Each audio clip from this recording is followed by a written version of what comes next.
We're going to find out how perspective can be an easy way to make your artwork look more realistic. You'll be able to achieve impressive results if you carefully follow the instructions.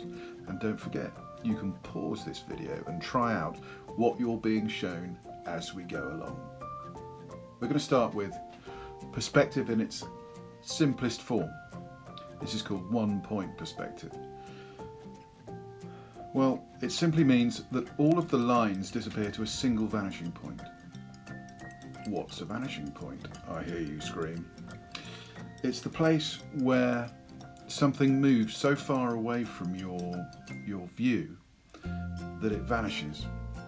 If it's a road with parallel lines, it's the place where the two edges of the road appear to intersect.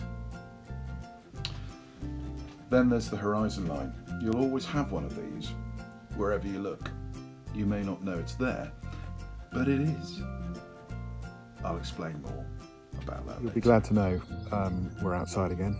Love being outside, much better than being stuck indoors. So I've set up a little example of how perspective works, and I want to try and film what I mean by that. So bear with, I'll get my camera in the right angle and then I can start to talk to you again. So I've set up 3 plant pots, just empty plant pots on a decking. And you can see the lines on the decking, they're all in line. They're showing that the pots are all in line with each other. And they all look about the same size. You can see that. But when I position the camera so it gives a different viewpoint, you can see what happens to the size of the pots.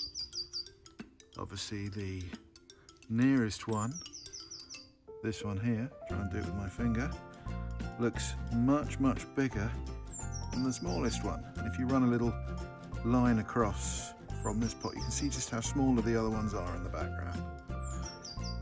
Also, look at what's happening to the decking planks, how they're getting smaller as they go away from us. And as I move across, you can see how that adjusts with my viewpoint. That shows it pretty well. And of course, I think it would be a really good idea if you go outside and try and set something like that up yourself. Don't necessarily copy it. If you haven't got a decking to use or plant pots, just put some toys that are the same size out on the grass or any way you like. Try and set up that and take some photographs.